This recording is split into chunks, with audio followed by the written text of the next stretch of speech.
We begin tonight with late-breaking news. Police say a suspect driving a white pickup truck led them on a high-speed chase across the city tonight.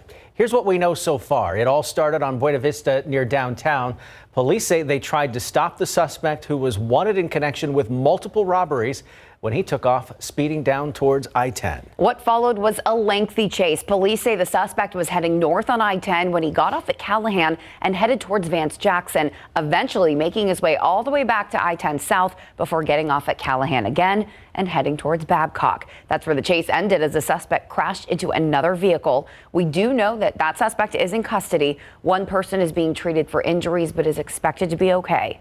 This is a developing story. We'll update with information as it becomes available. More breaking news into our newsroom within the last hour. The Washington Post is reporting Kellyanne Conway, a senior advisor to President Donald Trump, and one of his longest-serving aides will be leaving the White House at the end of the month.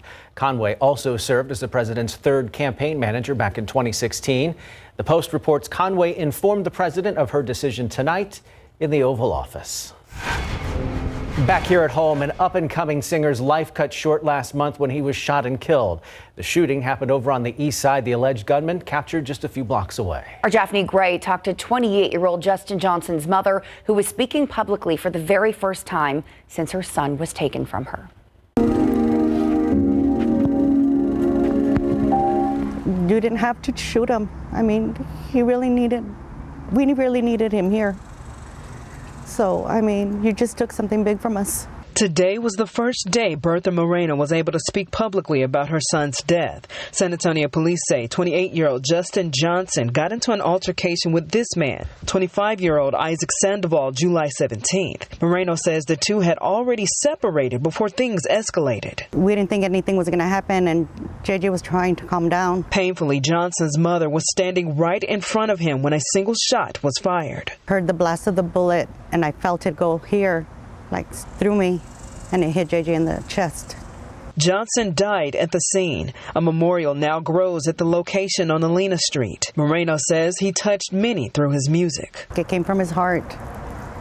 It was all about his life, and he wasn't shy about it. One of his lyrics is, sun don't shine in stormy weather. I guess how he was trying to get back on track. His music is the only way his loved ones, including his 5-year-old daughter, can hear his voice. She'll be fine for a few minutes, and all of a sudden she just breaks down. And she likes to be out here writing her little notes to her dad. More than 1 month later, Sandoval still sits in the Bexar County Jail for first-degree murder. Moreno hopes others learn from her son's death. Don't use that split second to take someone else's life, because you not only ruined our lives, but you ruined your own life. Daphne Gray, KSAT 12 News. New on the Nightbeat, San Antonio police still on the hunt for a woman they say was high on drugs when she crashed into several vehicles, including a police unit and fire truck. Take a look. It all happened on Weidner and Crosswinds off of I-35. Police tell us it took 6 officers to wake the woman, who was apparently found sleeping in an SUV. When she finally awoke, police say she took off, hitting the police vehicle, fire truck, and another car in the process. Police say she headed off towards I-35, but they lost sight of her. We're told she was driving a white Ford SUV with a busted window. No one was hurt. The latest now in a story we first brought you as late breaking news last night. Today we learned the name of a man who allegedly killed himself during an hours-long standoff in Pleasanton overnight. He's now been identified as 54-year-old Gregory Lee Stanford. The incident happened at the Bonita Creek RV Park. The night team's Alicia Barrera has the full report. On Sunday morning, a standoff ended in a way authorities worked to prevent for hours overnight. He was deceased. In Pleasanton, an argument between a couple escalated to violence and shots fired around 7 p.m. Saturday inside their home. The husband discharged a firearm several times towards the wife. She was not hit. Out of precaution, the neighborhood was surrounded by numerous officers, and several other streets were blocked off to traffic until early this morning. We attempted to make contact with the subject in the trailer for several hours with no response. The decision was made to make entry into the trailer. Pleasanton Chief of Police Ronald Sanchez says the decision came around 3 a.m. Sunday after coordinating a plan with numerous agencies present. We had a standoff for several hours, San Antonio Police Department, SWAT team, and their hostage negotiation team came out, along with Texas Department of Public Safety and the Texas Rangers. Inside the mobile home, authorities made the shocking discovery. He was located in there. He was deceased from an apparent self-inflicted gunshot wound. The suspect's name and age have not yet been released by police. Alicia Barrera, KSAT 12 News.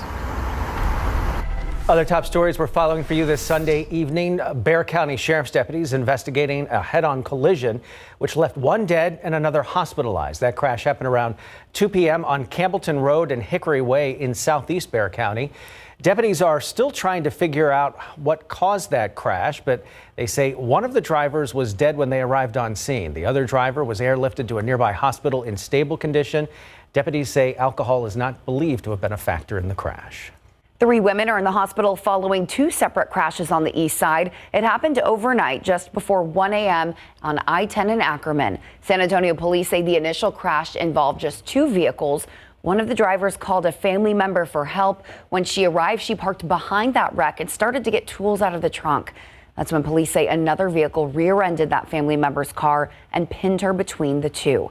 The woman was extracted and taken to the hospital in critical condition. The other 2 women were hospitalized in stable condition. A man is in custody after leading Bexar County Sheriff's deputies on a chase, this one reaching speeds of up to 90 miles per hour. That incident started around 10:30 last night. Deputies say a man in a pickup truck ran a stop sign at the intersection of Jones Falls Drive and Misty Springs Drive. When they tried to pull him over, he took off. The chase went through several neighborhoods on the east side and ended when the man crashed at Cherry Street and I-35. He now faces evading arrest charges and a possible DWI charge. Turning to the coronavirus and the latest numbers for Bexar County, 99 new cases were reported today. Our all-time total now stands at 45,255. In addition, 9 new deaths reported, bringing our death toll now to 721. The city says 478 people remain hospitalized tonight locally, with 206 in the ICU and 144 on ventilators. An estimated 38,724 people have recovered. The president announcing today the FDA is giving emergency use authorization to convalescent plasma to treat COVID-19 patients. Yeah, the White House is calling it a major therapeutic breakthrough, even though just days ago the FDA said convalescent plasma was promising, but has not yet been shown to be safe and effective. Here's ABC's Chuck Sievertson with the details. President Trump making the announcement Sunday afternoon. The FDA has issued an emergency use authorization for a treatment known as convalescent plasma. The president has been pushing for its approval, saying several studies have proven plasma is safe and effective, one showing it could reduce mortality by 35%. This is a powerful therapy that transfuses very, very strong antibodies from the blood of recovered patients to help treat patients battling a current infection. But more definitive randomized controlled studies have not yet been completed. The news just one day after the president accused what he called the deep state, or whoever over at the FDA, of trying to delay vaccines and therapeutics until after the election, tagging his own FDA commissioner, Stephen Hahn, who was at today's announcement. Hahn said scientists at the FDA have reviewed the data from numerous studies. Those scientists have concluded that COVID-19 convalescent plasma is safe and shows promising efficacy, thereby meeting the criteria for an emergency use authorization. Dr. Hahn was asked if there had been any pressure on the agency. Was there pressure on you, Dr. Hahn, to authorize this? But the president and his team did not respond. Hahn telling reporters just before that briefing that the president had not spoken to him about the timing and that this had been in the works for several weeks. Some COVID-19 patients have credited convalescent plasma with their recoveries, like 16-year-old Frankie Quintana. If Frankie didn't have the plasma, I don't know what shape he would have been in right now. I really don't. But plasma may only help after a person is infected without a vaccine. Schools and colleges across the country are looking for ways to avoid or manage potential outbreaks. At Texas A&M, hundreds of students from 2 sororities have been told to quarantine after 14 of their members tested positive. Some schools hope testing will help students return to class safely. At Notre Dame, with at least 372 cases on campus, the university is rolling out random student testing. And at the University of Arizona, the school's research labs have developed COVID-19 tests that can be processed on campus. Chuck Severson, ABC News, New York. Thank you. Outside with live cam, 83 degrees, pretty comfortable out there tonight. We've got mostly clear skies over downtown San Antonio. Hope you had a wonderful weekend. And we started off with the rain yesterday morning. Not so fortunate in the rainfall department today. A couple little showers tried to get going this afternoon, well east of 35, but dry day. No rain at the airport. 95, the high temperature today. That's a degree below average for this time of year. We will certainly take that in late August. Looking ahead to the start of your work week tomorrow, another pretty quiet weather day. But of course, we've got those two systems working into the Gulf of Mexico. Tropical storm Marco. Marco's been downgraded from a hurricane to a tropical storm, and tropical storm Laura. It looks like Laura could end up being a bigger issue for portions of the Gulf Coast. I'm going to have a full overview of what's going on in the tropics and your planning forecast coming up in just a bit.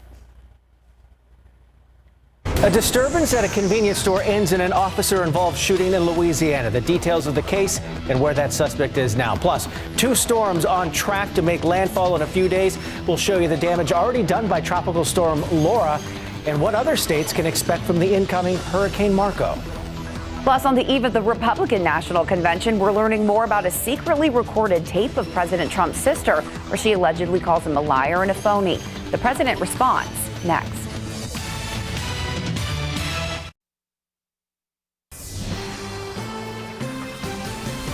On the eve of the Republican National Convention in Charlotte, North Carolina, the Trump administration is reacting to tapes secretly recorded by the president's niece, Mary Trump.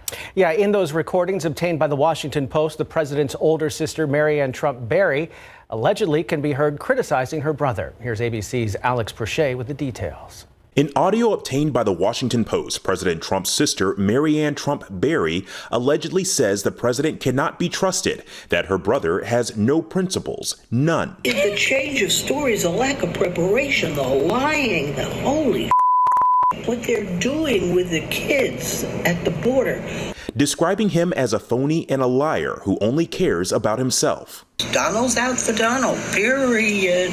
At another point saying, it's the phoniness and this cruelty. Donald is cruel. Barry, a retired federal judge and the eldest sister of the president, has never spoken out publicly against her brother and did not respond to ABC News' request for comment. In a statement to ABC News, President Trump responding saying, in part, every day it's something else. Who cares? I'll continue to work hard for the American people. The reported 15 hours of conversation have not been verified by ABC News. The Post reports it was secretly recorded in 2018 and 2019 by the president's niece, Mary Trump, who recently published a book about President Trump.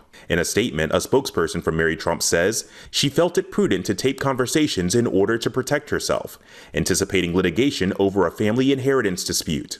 At a White House briefing, President Trump looking to shift the focus to the coronavirus pandemic, announcing the FDA's emergency use authorization for convalescent plasma. Based on the science and the data, the FDA has made the independent determination that the treatment is safe and very effective.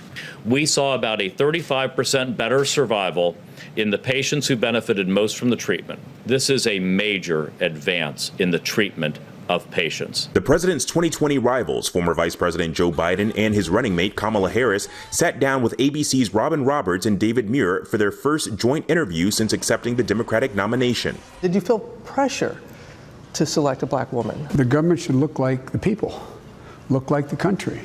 51% of the people in this country are women. That interview airing tonight on ABC in a 2020 special on the eve of the Republican National Convention, which kicks off Monday in Charlotte, North Carolina, with a combination of in-person and online events. Alex Prochet, ABC News, Washington. Back to Tropical Storm Marco now. Take a look at scenes from Galveston Island today. Homes being boarded up and trees being trimmed as the residents there brace for what might come their way. Emergency management staff saying they're cautiously optimistic about Marco's path. It's the uncertainty surrounding Tropical Storm Laura they're most worried about. Meanwhile, over in Louisiana, you can see here those on Grand Isle, south of New Orleans, are eager to leave before the storm arrives. This video shot today. A mandatory evacuation order now in effect there and surrounding communities. There is a lot to be looking at. Yeah, this is something to see here, Katie. Yes, and the folks that have made preparations in Southeast Texas and Louisiana, honestly, probably won't need them as much for Marco as they could end up needing them for Laura. So still a little bit of a waiting game as far as Laura is concerned. But here's what we're looking at out there in the tropics. We've got Marco there closer to the U.S. coastline. Laura still a bit farther out in the Caribbean. And here's kind of the big setup here. So Marco, landfall is expected generally sometime tomorrow. It has weakened a bit this evening, only by 5 miles per hour. And that does take it from Category 1 hurricane status down to tropical storm status. But it's just a drop in speed of about 5 miles per hour. It has become a bit more disorganized. It's fighting a bit of wind shear, but it is running out of time and space to intensify. This means fairly minor impacts to the Texas coastline and our forecast here in South Texas. We'll dig into that. Laura is a different story. Laura still looks a bit better on satellite picture.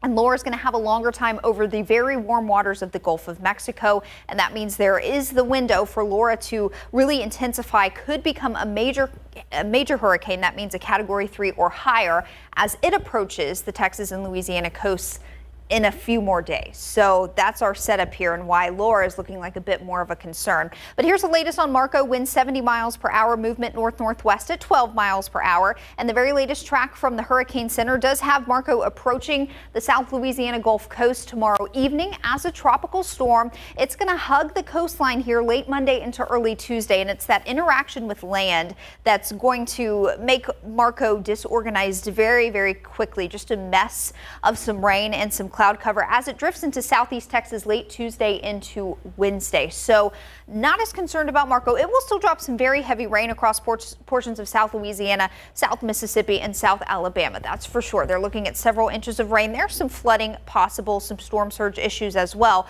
But as Marco kind of falls apart over southeast and south central Texas Tuesday into Wednesday, certainly could have some shower activity in the tune of 1 to 2 inches of rain. But you'll notice that's off closer to the Houston area. However, our far easternmost counties could see, I think, anywhere between a ½ inch to an inch of rain with some showers that try to pace in there on the edge of Marco. We could get a couple of little showers tossed our way closer to the I-35 corridor.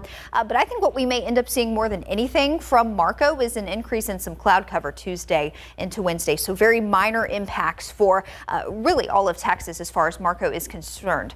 Again, Laura could end up being a different story. Laura is still a tropical storm with maximum sustained winds of 65 miles per hour. And here's the very latest track as of 10 p.m. from the Hurricane Center. Interaction with the terrain of Cuba tonight into tomorrow will be key. If Laura interacts with that terrain a bit more, it could keep it from strengthening as quickly, and that would play a big role in the intensity forecast as it gets into the warm waters of the Gulf of Mexico. But here's what we're looking at right now. Wednesday evening approaching the Louisiana coastline as a Category 2 hurricane. Again, there could be a little bit of room for that category to go up one more. Nonetheless, a very serious situation possible for portions of the Louisiana Gulf Coast as we get into late Wednesday. The change in this track from the previous track is that Houston is now not in this forecast cone. It has been shifted off to the east just a bit.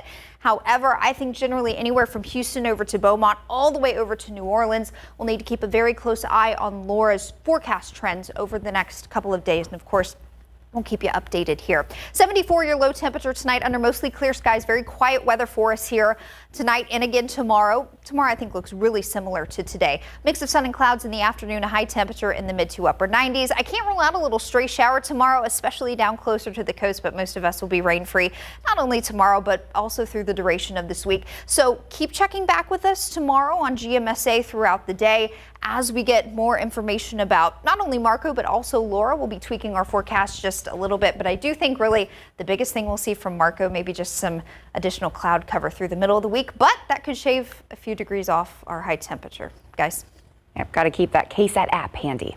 All right, the Nightbeat continues right after this.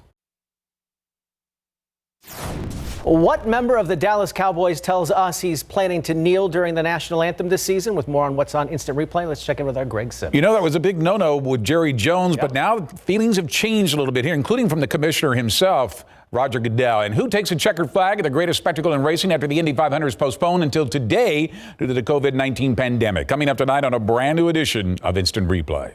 And all of them has pretty much told me the same thing. Like, yeah, he's willing to talk. He's always ready. He's not too busy. So that was encouraging from that aspect. But like I said, it's still words to be had between us two. So we will do that. He hasn't spoken to Cowboys owner Jerry Jones yet, but Perry Poe is telling us today he plans to kneel during the national anthem in the middle of the Black Lives Matter movement. What does his teammates have to say about that? And have the Cowboys positioned themselves to sign Earl Thomas after the Super Bowl champion safety was fired by the Baltimore Ravens today? What got the former Longhorns contract canceled? And what does the Texans' Whitney Merciless have to say about a number of false positive tests in the NFL for the coronavirus? Already way loose, loses it, brushes the wall, not super hard, and then it just hooks itself, and that's the worst case scenario right there. He's going over 100 miles an hour. Listen here. Ooh, a horrible crash with just 5 laps to go in the Indianapolis 500 after the greatest spectacle in racing was delayed for 3 months due to the COVID-19 pandemic. And the crash forces the 500 to end under caution. Who takes the checkered flag at Indy? We will show you. And the NBA playoffs continue today, including the Dallas Mavericks and the Los Angeles Clippers that ended in a buzzer beater in overtime. When I have a lot of confidence in the putter, my whole game revolves around that.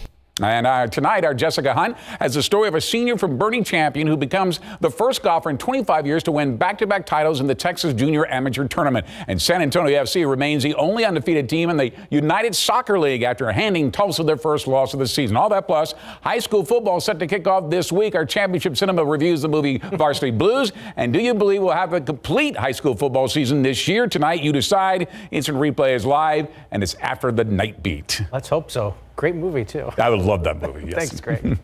We'll be right back right after this.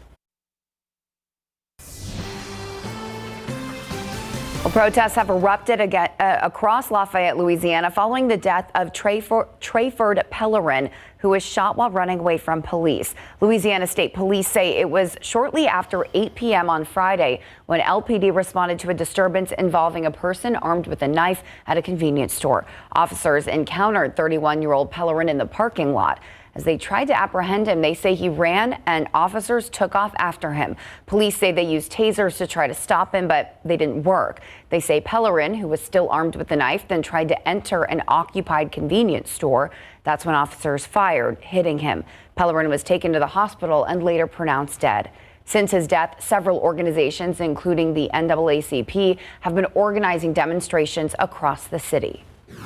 11 bullets being unloaded on someone that I knew, that I saw in our community, that never bothered, to my knowledge, anybody. You know, I would see him and he would go about his business. To see that happen last night was devastating. No one else was injured in the case, and the officers involved have been placed on administrative leave. Protesters say their goal is the continued improvement of relations between the Black community and police. Heading out west now into those major wildfires out in California, which have thousands of people in the northern part of the state under evacuation orders and warnings. Right now, there are nearly 40 wildfires burning across the state. A heat wave now in its second week, making things more challenging for fire crews. Firefighters don't want anyone to get hurt and are urging people there to leave it to the professionals. But one homeowner in the Felton area sees it differently. Putting out small fires. One extra man can help a lot. That's why. Look what I've done already. I've contained it. People that are running around out there in their cars or their motorcycles, it's a dangerous situation out there. So for your safety, please get out of that area and let us get in there and do what we need to do. Looting is also now a big concern in these evacuated areas. Sheriff's deputies in San Mateo and Santa Cruz counties will be patrolling the area looking for suspicious activity. Meanwhile, more than 250 firefighters took on this giant warehouse fire in Philadelphia early this morning. The warehouse complex is a set of closely connected buildings in the city's Nicetown Tioga neighborhood. A fire commissioner said the fire is the city's largest since early 2016. At least one firefighter was hurt today, but he's expected to be okay. Fire crews will be staying on site for several days to put out hot spots while investigators try to figure out what started the fire. Two tropical storms are barreling towards the Gulf Coast tonight and within 48 hours of each other. This comes on the same week Louisiana is set to mark the 15-year anniversary of Hurricane Katrina. ABC's Victor Oquendo reports from Mississippi. As the 15-year anniversary of Hurricane Katrina approaches, residents along the Gulf Coast are preparing for a rare 1-2 punch. Super sandbags already being moved into place on the Gulf side of the levee in Grand Isle. Obviously, we have a very unique situation with two storms that are unfortunately headed towards Louisiana. Marco predicted to make landfall in southeastern Louisiana on Monday. Both Mississippi and Louisiana declaring states of emergency ahead of Marco's arrival. Parts of Louisiana under a mandatory evacuation order. These storms are not to be taken lightly, especially because there are two of them, and they're going to impact so much of South Louisiana so close together. On the heels of Marco, Laura is expected to make landfall late Wednesday or early Thursday. The track forecast for Laura has shifted west, increasing the threat for western Louisiana and eastern Texas. Because of these ongoing or oncoming hurricanes, I am declaring a state disaster for 23 Texas counties. I'm also declaring and requesting that the president declare a federal emergency for these 23 counties. Laura has already battered Puerto Rico with strong winds and heavy rains, flooding roads and bringing down trees and power lines, leaving thousands without power. Laura turning deadly as it moved across the Dominican Republic and Haiti, where the storm reportedly killed 5 people. Hurricane hunter crews seeing its fury as lightning strikes around them. While Marco is expected to come ashore as a Category 1 hurricane, there is an increasing risk that Laura could intensify to a more dangerous Category 2 or higher. Victor Oquendo, ABC News, Pass Christian, Mississippi. That's the thing with these updates from the Hurricane Center. They come every 3 hours. So sometimes you're changing information here. And that has been the case with these systems. You've had to really stay on top of it because things have been changing essentially with every update. Hey, I had a great question. A KSAT viewer emailed me after my last forecast and asked, why did Laura take the earlier name versus Marco when Marco is closer to us in the Gulf of Mexico? Well, it's just because Laura met tropical storm criteria, winds of 39 to 73 miles per hour, earlier than Marco did. That's why Laura got the earlier name, even though it's a bit farther out. Very good question there. We're going to talk a bit more tropics coming up, but I also want to get you ready for your Monday. We'll have a lot more weather coming up in just a bit. Courtney. Thank you, Katie. Also coming up, a closer look at the life of a local trail rider. What's Up South Texas is next.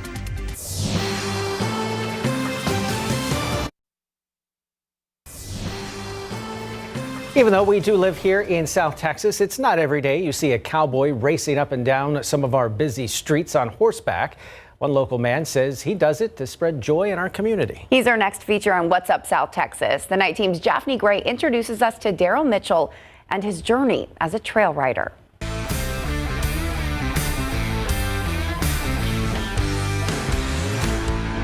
By day, 32-year-old Daryl Mitchell is a truck driver. I love it. I actually got it from my uncle. I used to always go to work with him every day. But by the evening, come on, open your mouth. Daryl is a trail rider with his 18-year-old horse named Snoop. You ready? Every now and again, you can see Daryl and Snoop booking it up and down I-10, and he's heard it all from people who catch him. That Old Town Road, everybody play that song when they get right next to it. Some of his favorite moments come from riding on the east side. You normally hear the east side, it's always something bad going on, so just to bring that joy makes me feel real good. Or see the kids, so I pass by, a horse, a horse. Daryl got this trail riding passion when he was a kid. At age 4, he was the youngest rider in the Martin Luther King Jr. parade. But his dreams of becoming a trucker and owning his own horse faced many obstacles.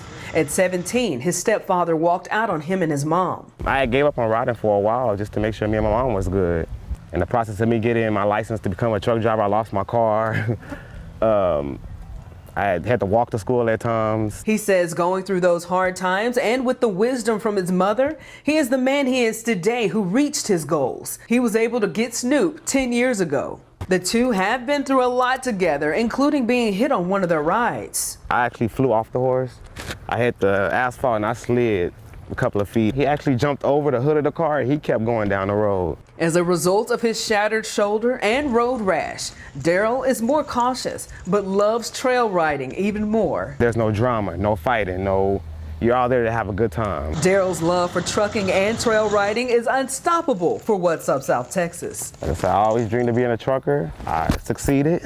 I always dreamed of having a horse. I succeeded having 3, so don't give up on your dreams. I hear people say it all the time, and I'm a firm believer of that. Daphne Gray, KSAT 12 News. Ooh, oh.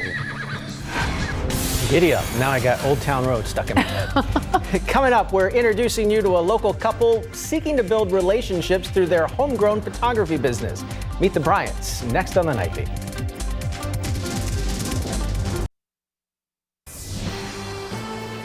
Giving everyday people the opportunity to have beautiful professional pictures.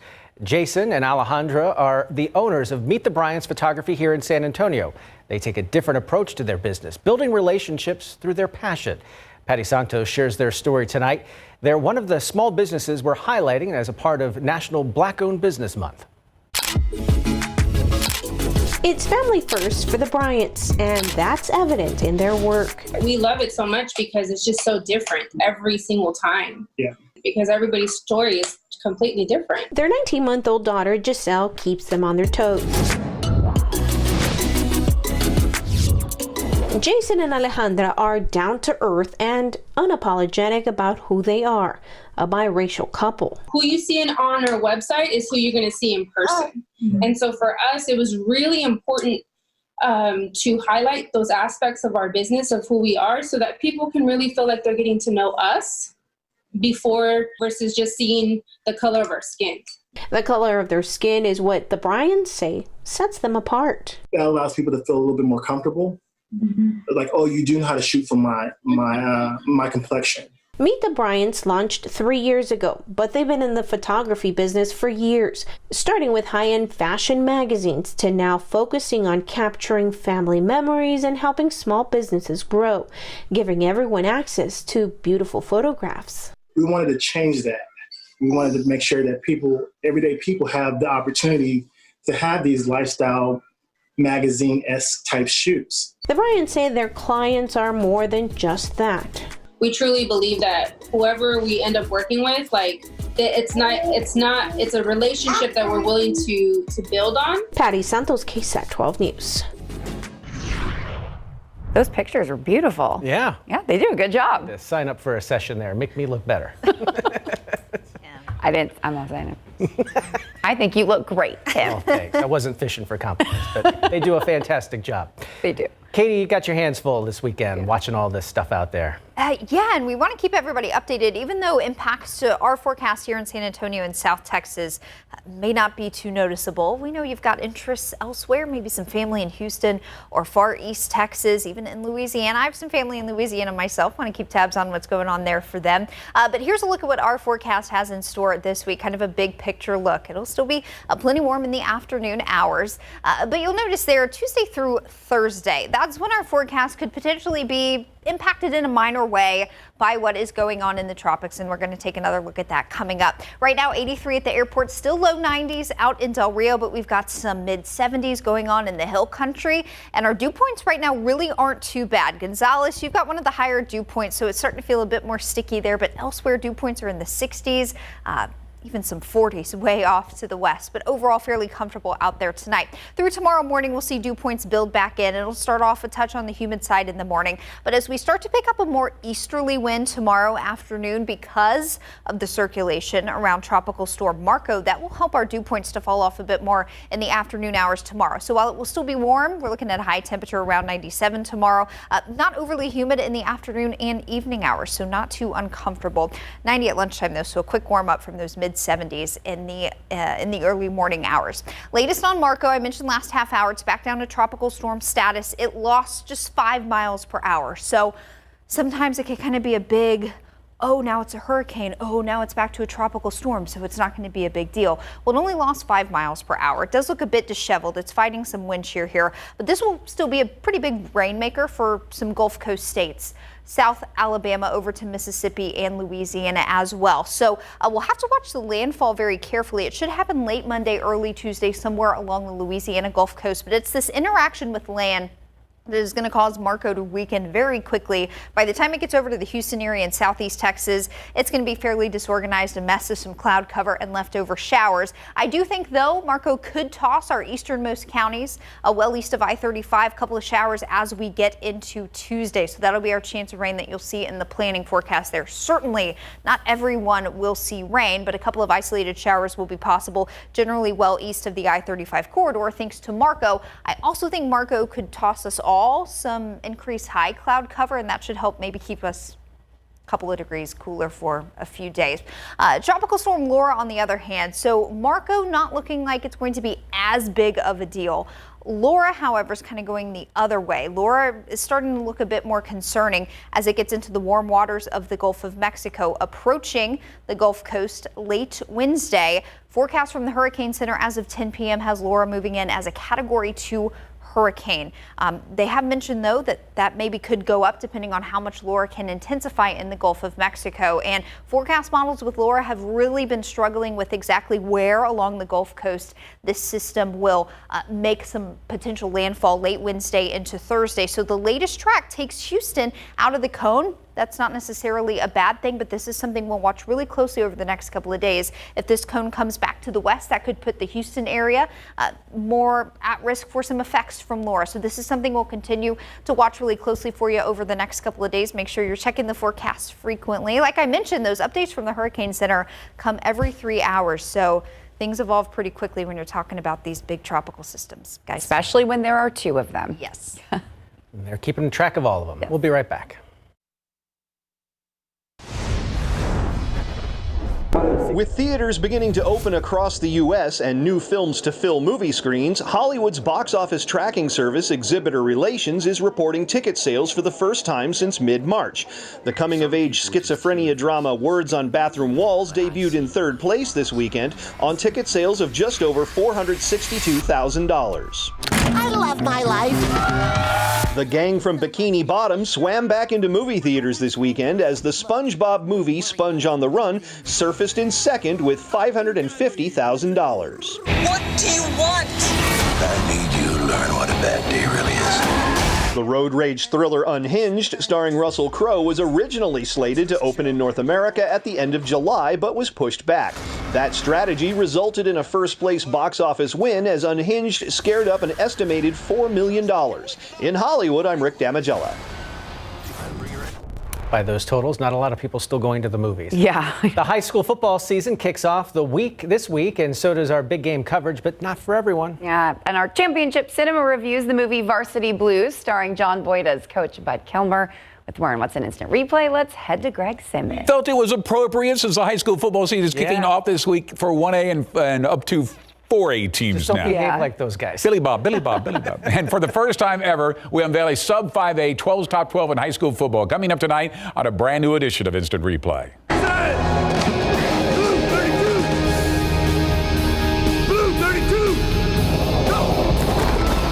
A backup quarterback becomes the big man on campus at West Canaan High after the starting quarterback went down with a season-ending injury in Varsity Blues. Tonight, our Jessica Hunt and Larry Ramirez will review the movie starring John Boyd as Coach Bud Kilmer, who's not around to finish the biggest game of the season, with Billy Bob coming up with the play of the year. And the high school football season kicks off in Texas, but not everyone is suiting up starting on Thursday. We'll run down the schedule, including the big game and our big game coverage is Friday night, and for the first time, a sub-5A 12's top 12. It's Iraq. Things happen over there, so you got to go to sleep with that. Every once in a while you have that one night or that 1 hour or so where it's just like, oh God, I wish my dad was here.